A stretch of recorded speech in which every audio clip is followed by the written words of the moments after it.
한 작가에 대한 평가 방식이 여러 가지 평가 방식이 있는데 궁극적으로는 미술사적 평가가 궁극적으로 그 작가를 미술사적으로 어떻게 기록하느냐, 어떻게 평가하느냐 거기에 있다고 보고, 그 한 미술가의 평생의 작업을 어떻게 평가할 것인가, 이거는 이제 미술사적 평가 방식으로 접근해야 된다고 보는 게 하나의 포인트가 되고, 이 문제는 그 작가의 미술사적 평가를 필수화하게 될 것이다. 그리고 미술사학자나 비평가 이론가는 그 작가의 활동 무대, 그게 이제 전 세계적이든 한국적이든 혹은 대구 지역을 중심으로 다루든 그 활동 무대의 어떤 미술사적 맥락 혹은 그 미술사적 관점에 따라 평가가 될 것이라고 보고 있습니다. 그렇다면 오늘날 미술사적 관점이라는 것은 도대체 어떤 형태를 띨 것인가? 이것은 이제 미술사의 전 지구적 전환, 모던 아트로부터 컨템포러리 아트로의 전환, 이렇게 되어 있는데, 제가 발제 타이틀에 권정호 작가님의 어떤 대구 현대 미술사적 위치라고 이렇게 언급을 했는데, 여기서 현대 미술사적, 현대 미술, 굉장히 저희도 이제 광범위하게 사용되고 있는 용어이지만 굉장히 모호하고 굉장히 문제가 많은 용어이기도 합니다. 그래서 지금 여기 제가 앞에 스크린에 비추어 있는 문구를 조금씩 이제 뜯어보면서 조금 얘기해 볼 필요가 있는데, 미술사의 전지구적 전환이라고 얘기하는 것은 이를테면 20세기 이전만 하더라도 미술사라는 게 이제 개별적인 국가적으로 이렇게 쓰여지게 되는데, 20세기, 19세기 중후반, 20세기를 접어들면서 서구의 모더니즘이 전 세계적으로 확산됩니다. 거의 지배하다시피 하죠. 이게 기존에 있는 전통적인 미술을 거의 다 바꾸게 되는데, 물론 한국도 예외가 아니죠. 이런 맥락에서 이제 모더니즘이 거의 한 1세기 정도 지배하면서 전 세계적으로 모더니즘이 이제 기존에 있는 전통 미술을 대체하는 방식으로 이 패러다임이 바뀌게 되는데, 이런 것들은 이제 미술사의 전 지구적 글로벌 턴이라고 얘기합니다. 글로벌 턴, 이런 것들이 지금은 이 지역사라는 게 어떤 이 세계의 어떤 미술사적인 전환과 크게 다르지 않습니다. 긴밀히 연결이 되어 있다는 그런 얘기가 되겠습니다. 그래서 이 모던 아트로부터 컨템포러리 아트의 미술사적으로 전환됐다는 이것을 이해하는 게 굉장히 중요하다고 저는 판단합니다. 물론 제가 지금 오늘 얘기하는 것은 제 개인적인 어떤 그런 의견을 게시하는 게 아니라 기존에 굉장히 많은 미술사학자나 이론가들이나 예를 들어서 테리 스미스라든지 피터 오스본이라든지 루이스 감니치라든지 알렉산더 알베로 보르스로스, 굉장히 이제 이 컨템포러리를 주도하고 있는 그런 이론가인데, 이런 분들이 이제 21세기에 들어서 굉장히 많은 저술 작업을 하는데, 그런 저술 작업을 토대로 해서 제가 말씀드립니다. 제가 최근에 대체로 이런 쪽으로 이제 좀 리서치를 하고 논문 발표를 좀 많이 해왔습니다. 그걸 기초로 해서 말씀을 드립니다. 그래서 이 모던 아트는 잘 아시다시피 19세기 중후반 만으로부터 시작해서 한 1950년대 폴록이 사망하는 이르기까지 한 1세기 동안 지배한 이 약간 형식주의, 대체로는 신미적이고 자율적인 그런 미술 양식을 얘기를 하게 됩니다. 이런 미술들이 두 차례의 세계대전을 겪으면서 1차 세계대전, 2차 세계대전을 겪으면서 근본적으로 이 모더니즘 혹은 모더니티에 대한 반성적인 작업을 하게 되는 거죠. 그렇게 해서 이제 2차 세계대전이 끝나는 1945년을 기점으로 해서 서서히 기존에 있는 이 모더니티가 과연 우리가 신봉할 만한 것인가, 이런 게 왜 절대적으로 우리가 신봉해서 우리의 어떤 유토피아적인 세계를 가져다 줄 거를 믿었던 그런 모더니즘이, 서구의 모더니즘이 결국은 감흥할 만한 어떤 그런 두 차례의 어떤 세계 전쟁을 치르게끔 그런 대가를 치러야 했기 때문에 거기에 대한 근본적으로 이제 의구심을 갖고 이제 다른 패러다임을 모색하게 되는 어떤 그런 맥락 속에서 컨템포러리 아트가 출현했다고 보시면 되겠습니다.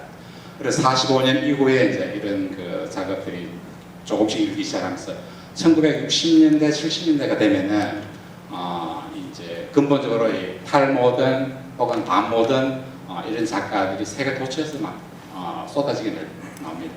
주로 이제 아무래도 서구나 남미나 일본 이런 데서 상당히 주도를 해요. 이런 탈모던 반모던적인 어떤 그런 기류의 미술 운동을 그렇게 해서 이제 이 컨템포러리 아트는 이 1989년에 이르게 되면은 전 세계적으로 기존에 있는 모던 아트를 미술사적으로 완전히 대체하는 그런 방식으로 전환이 되게 됩니다. 그래서 이제 이 조금 전에 설명했던 그런 내용들인데 이 컨템포러리 아트 미술사적 전개는 45년, 60, 70년도 그리고 이제 89년에 이제 그 베를린 장벽이 붕괴하면서 냉전 체제가 붕괴됩니다. 그래서 하나의 어떤 그 전 지구화적인 그런 현상이 일게 되는 거죠. 그런 맥락 속에서 컨템포러리 아트의 이런 그 속성들이 전 세계적으로 공인되다시피 이제 이 모던 아트를 대체하게 됩니다. 그래서 89년을 기점으로 해서 조금 더 포괄적으로 90년대에 접어들게 되면은 이 모든 컨템포러리 아트를 이제 주로 담당하는 이런 전시 모델이나 이런 것들이 세계 곳곳에 생겨납니다. 우리나라에서도 광주 비엔날레나 이런 게 생겨난 게 1995년인데 바로 그런 맥락 속에서 이제 컨템포러리 아트를 주로 다루는 이런 전시장이 이제 생겨나게 되는 거죠. 이것은 이제 그 미술관 제도에서도 이 컨템포러리 아트를 주로 다루는 목화 미술관이 생겨난 것도 바로 이 지점입니다. 그래서 제도적으로 이 기존에 있는 모던 아트와 확연하게 다른 이 컨템포러리 아트가 이 1989년 대체로 90년을 기점으로 해서 기존의 그러니까 형식주의 모던 아트를 미술사적으로 완전히 탈피하게 됩니다. 이런 것들은 이제 그 모던 아트에서 컨템포러리 미술사적 전환을 이거는 이제 국가나 지역마다 조금씩 이제 차이를 두고 전개됐다고 그렇게 보실 수 있겠죠.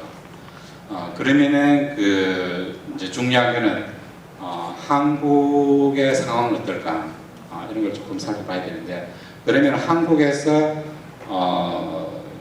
이 모던 아트와 컨템포러리 어떻게 구분되는지 굉장히 중요한 지점이고 굉장히 논란이 많고 지금도 제대로 통일된 시점이 없는 아주 이 부분은 굉장히 쟁점이 많은 그런 부분들인데 조금 살펴보도록 하겠습니다.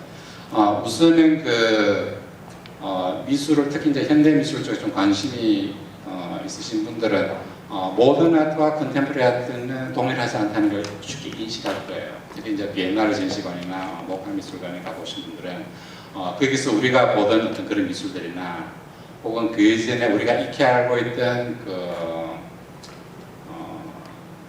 인상파 혹은 뭐 추상 여러 가지 다양한 형태의 어떤 그 추상 표현주의 이런 미술들하고는 확연히 다른 그런 작품들을 보게 되는데 이런 관점에서 그 모던 아트와 컨템포러리 아트는 명확하게 구분하는 게 굉장히 중요하다. 그래서 이제 그 좀 중요한 것은 이 모던 아트와 컨템포러리를 어떻게 번역할 것인가라는 문제가 불가피하게 이제 대두하게 되는데 일단은 그 모던 아트는 근대 미술, 컨템포러리 아트는 현대 미술로 번역하는 게 지금은 최대의 대안이 아닌가 저는 그렇게 생각하고 있습니다. 제가 몇 달 전에 그 현대미술학회에서 바로 이 주제를 갖고 제 논문을 쓴 게 있는데 한국 현대 미술의 제가 쓴 몇 달 전에 쓴 논문인데 시대 구분의 재정력 문제라는 그러신데 한번 쭉 읽어보시면은 여러 가지 어떤 어떤 논쟁점을 갖고 있는지를 좀 아실 수 있게 될 것 같습니다. 그래서 지금 한국 근대 미술과 현대 미술도 연대기적인 구분은 가능하지만 양식적인 구분의 문제에서는 여러 가지 논란이 많습니다. 이 부분이 굉장히 논란이 많은데 우리는 이 문제를 여러 가지 다양한 학술적인 토론을 통해서 극복하지 않으면 안 돼요. 왜냐하면은 중국이나 일본에 이제 이렇게 여행을 하시다 보면은 일본이나 중국은 모던 아트와 컨템포러리 아트를 명료하게 미술사적 구분을 합니다. 그래서 제도적으로 그것도 구분을 해서 일본 같은 경우에도 일본의 동경에 가면은 일본 동경 국립 근대 미술관이라는 게 있죠. 그리고 동경 국립 현대 미술관이라는 게 있습니다. 영어 명칭도 모카, 모망, 뮤지엄 오브 모던 아트, 도쿄, 뮤지엄 오브 컨템포러리 아트 도쿄 이렇게 쓰고 있습니다. 작품도 대체로 양쪽 구분되는 방식으로 쓰고 있고요. 이런 중국도 마찬가지입니다. 상하이 가면 중국은 명칭을 조금 다르게 쓰기는 하지만 상하이 현대미술관, 상하이 당대미술관 이렇게 구분해서 이 모던 아트와 컨템포러리 아트를 구분하고 있어요. 그렇지만 그 한국에서는 이 제도적인 그 문제가 이제 국립현대미술관 서울에 있는 거죠. 여러 개 이제 국립현대미술관이 있는데 이 국립현대미술관의 명칭이 어떻습니까? 얘가 명칭이 내셔널 뮤지엄 오브 모던 앤 컨템포러리 아트 이렇게 되어 있습니다. 그래서 모던과 컨템포러리를 아우르는 방식으로 우리는 현대미술 용어를 쓰고 있어요. 그리고 여기 미술을 전공하시는 굉장히 많은 분들도 이제 대학을 다닐 때 보면은 현대미술 하면 이거는 모던 아트를 지칭할 수도 있고 컨템포러리 지칭할 수도 있습니다. 우리는 그걸 모호하게 그냥 구분 없이 쓰기 때문에 굉장히 많은 혼란을 초래하는데 제도적으로 교육적으로 굉장히 문제를 많이 안고 있습니다. 학교에 가서 이런 걸 발표하게 되는데 문제는 인식하지만 이 문제를 어떻게 건드리고 어떻게 해결할 것인가에 대해서는 아직 폭넓은 인식에 이르지는 못하지 않았나 그런 생각도 합니다. 어쨌든 이웃 인근 국가인 일본이나 한국에 비해서도 일본이나 중국에 비해서도 우리가 이 문제를 제대로 해결하지 않으면은 미술이 앞으로 계속 나아가는데 많은 장애가 있다고 생각하고 제 나름대로 이런 관점을 정리해서 발표한 게 지난 6월에 발표된 논문인데 그 논문에서 제가 주장한 것은 그 한국의 그 근대미술 모던 아트라고 지칭하는 근대미술은 저는 번역이 돼야 된다고 보거든요. 우리의 이제 근현대 미술을 쓰게 되면 이게 해외로 어차피 번역해서 소개를 해야 되는데 모던과 컨템포러리 어떻게 번역해야 되는지 근대와 현대로 번역할 수밖에 없지 않느냐 저는 그렇게 생각하고 있습니다. 그 한국의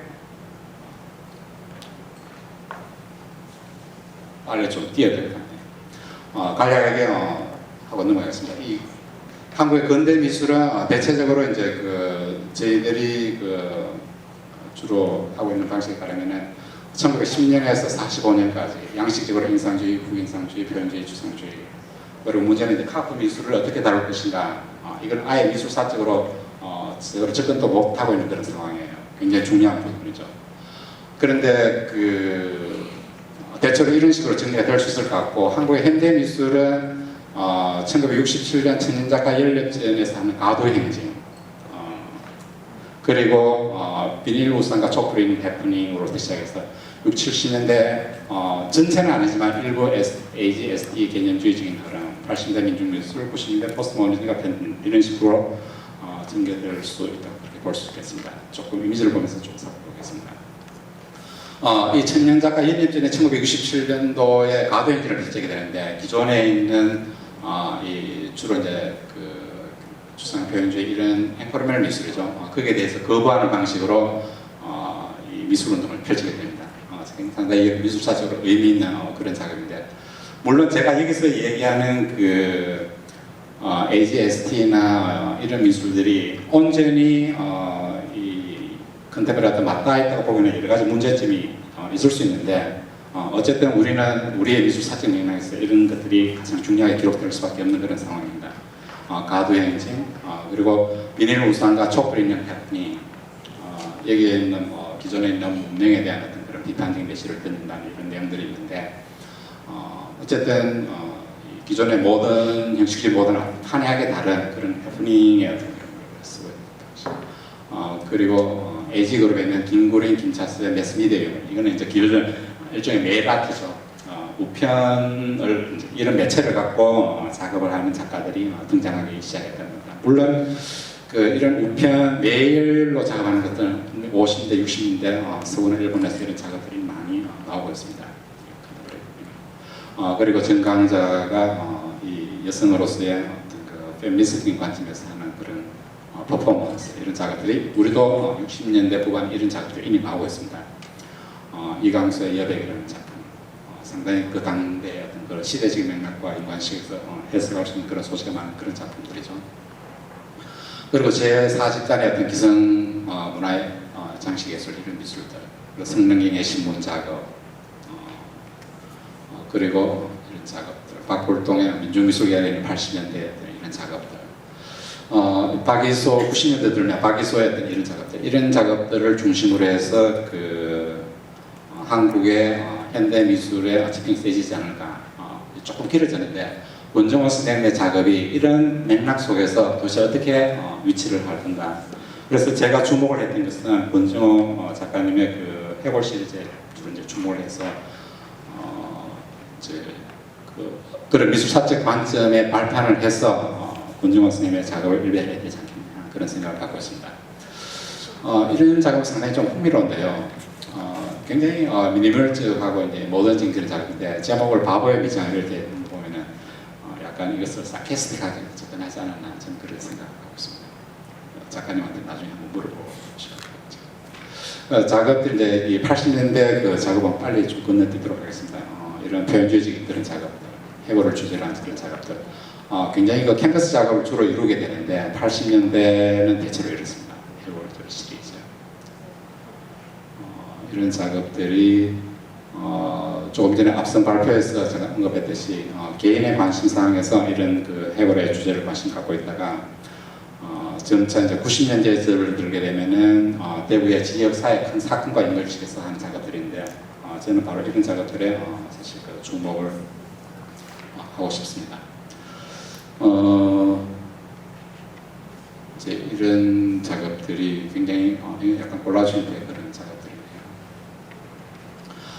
이런 작업에서 이제 저는 조금 이제 권정호 작가님이 대구 미술사에서 만약에 이제 뭐 50년, 100년 뒤에 미술사가 있으면 권정호 작가님이 어떤 작업들이 중요하게 기록될까? 제 관점에서는 적어도 이렇습니다. 상인동의 어떤 그 지하철 화재 가스폭발 화재 사건을 다룬 그런 작업인데 상당히 설치 형태의 그런 작업들이죠. 직접 해골을 그리는 게 아니라 해골을 직접 만들어서 이제 바닥에 설치한 그런 형태의 그런 작업들. 그리고 이제 과거에 사진 이런 작업들도 하게 됩니다. 95년도에 그 하나의 어떤 사건을 담아내기 위해서 어쩌면은 작가 본인이 이 그림으로 도저히 표현되지 않는 이런 그런 걸 아마 저는 느꼈을 거라고 보고 굉장히 사진이나 설치를 했는데 다른 문제를 굉장히 광범위하게 작업을 하시더라고요. 폐화폐는 그 해골을 직접 설치하기도 하고요. 여러 가지 어떤 혼합 재료로 이런 작업을 하게 됐습니다.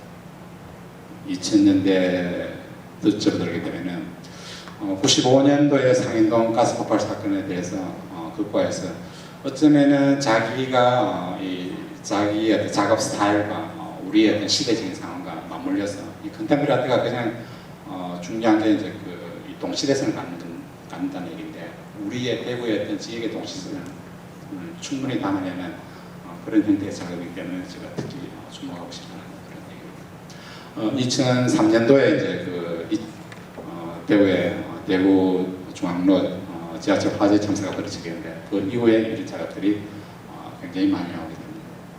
그래서 특히 이제 이런 작업들 가운데서도 굉장히 언제 작업실에 한번 들어서 작업 한 본 적이 있는데 회화 작업이 굉장히 많더라고요. 그래서 지하철 작업들.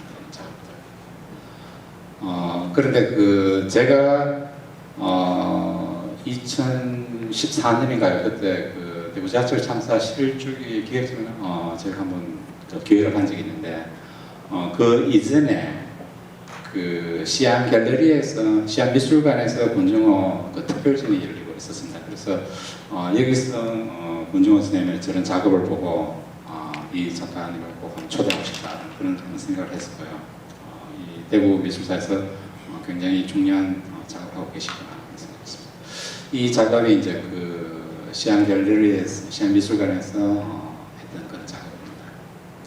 이게 그 당시에 개소리라는 이런 작업인데 미디어의 어떤 그런 문제를 다룬 그런 작업으로 보시면 될 것 같습니다.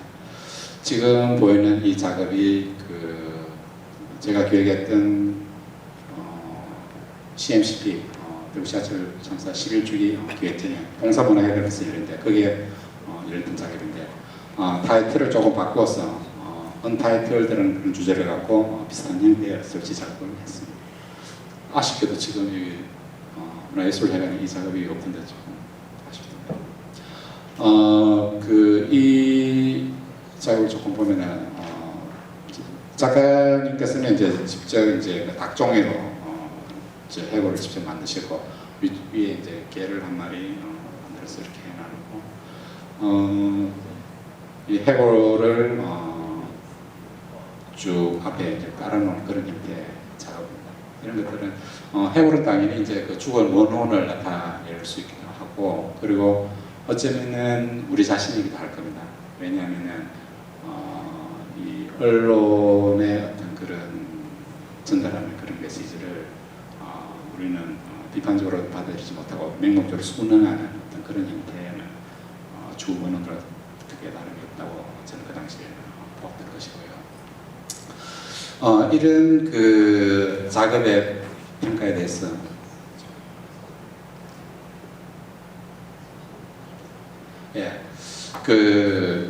그러면 권정호 선생님의 어떤 작업에 대한 평가를 하는 방식이 굉장히 여러 가지 방식이 있을 텐데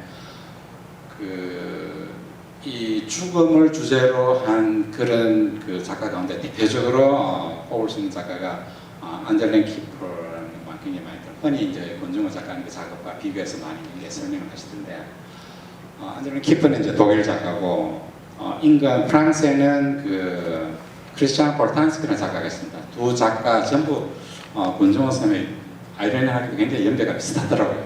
안젤렌 키퍼 작가가 1945년생이고 권정호 작가님과 그 볼탄스키는 각 동일한 44년생입니다.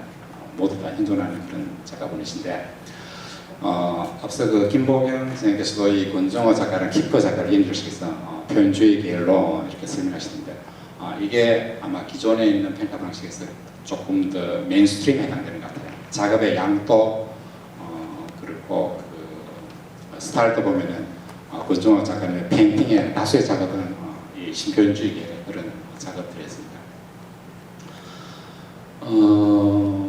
거의 모든 작업이 키프 같은 경우 거의 모든 작업이 이제 저런 그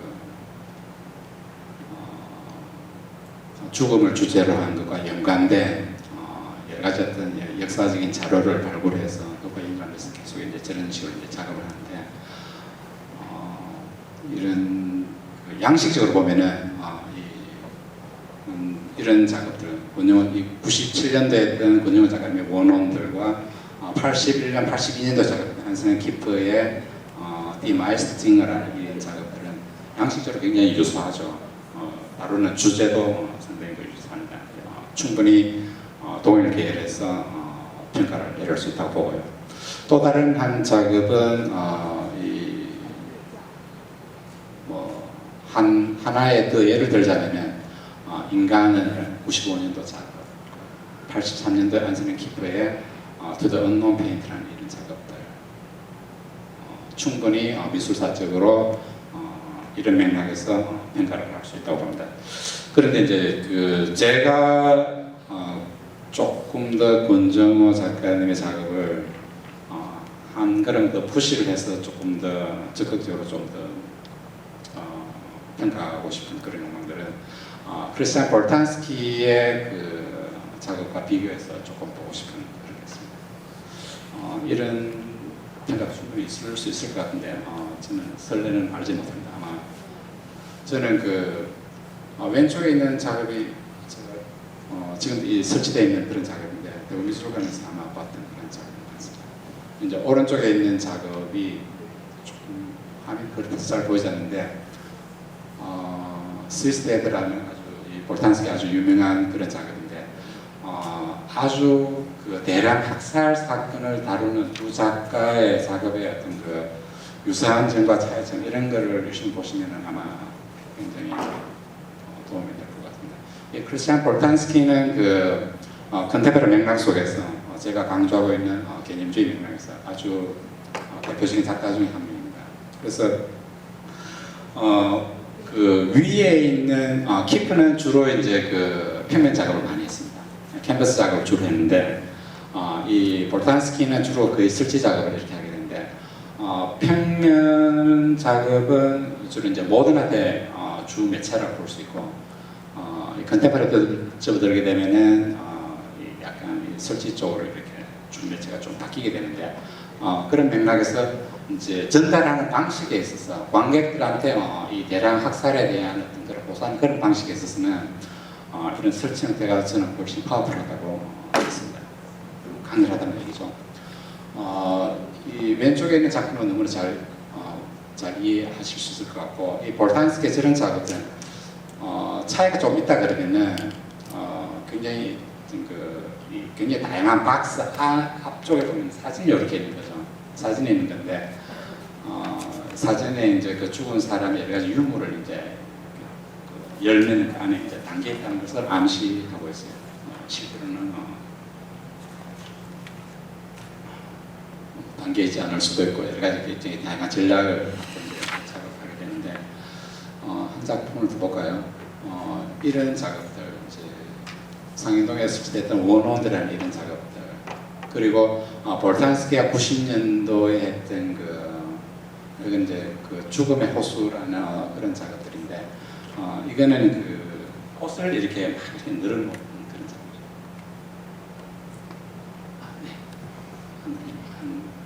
이 선문대로 마무리 짓도록 하겠습니다. 이제 옷을 이제 가지고 이제 하는 건데 옷은 이제 자기 어렸을 때 이제 다락방에서 이제 옷을 우연히 이제 발견했는데 그게 이제 자기 인척이 이제 2차 세계대전으로 죽은 옷이에요. 그래서 이제 육신 빠져나간 그런 것을 상징하는 어떤 것에서 옷 자체는 이제 사실은 이제 육신이 빠져나간 죽음을 상징하는 거죠. 이제 권중호 작가님은 이제 일관되게 이제 해골이라는 이제 집중적인 표현 매체를 가지고 작업했다가는 볼탄스키는 사진이라든지 아니면 옷이라든지 저걸 가지고 늘어뜨리는 방식으로 작업하는 그런 차이가 있습니다. 마지막으로 하나만 더 보여주고 싶은데 그리고 매체, 신문이라는 매체를 사용한 작업에 있어서 이제 권중호 작가는 알프레드 자르의 어떤 신문 작업을 조금 비교하고 싶은데 저는 기존에 있는 주류 이 신문 매체가 어떻게 이제 지하철 참사에 대해서 조금 그 유족의 가슴을 아프게 하는 그런 식의 보도가 이어졌는가 이런 주제가 좀 관련되어 있는데 알프레드 자르 같은 경우에도 루안다 참사 사건을 갖고 그 당시에 이제 미국의 중요한 뉴스위크 잡지가 어떤 식으로 반응했는가 하는 그런 작업들인데 이런 세계적인 굴지의 뉴스위크 잡지가 우리는 미국 내에서는 사람이 한 몇십 명 죽어도 막 텍스트피라고 막 그렇게 하게 되는데 루안다에서는 처음으로 100만 명의 사람이 죽을 때까지 이 표지의 모델로 또 해본 적이 없는 거예요. 100만 명의 사람이 루안다라는 국가에서 죽었을 때 비로소 처음으로 뉴스위크지의 프론트 페이지에 장식하는 어떤 그런 걸 자르는 이 작업을 통해서 다루게 됩니다. 이런 언론 매체의 어떤 이런 것들을 개인적으로 비판적으로 다루는 이런 작업들이 지금 우리 대구에서도 권중호 같은 이런 작가님이 작업했다는 거 이런 맥락에서 이 상인동 지하철 참사 사건과 대구 지하철 참사과 관련되어 있는 여러 가지 어떤 권중호의 설치 작업들은 주 대구 미술사에서 대구 현대미술사에서 중요한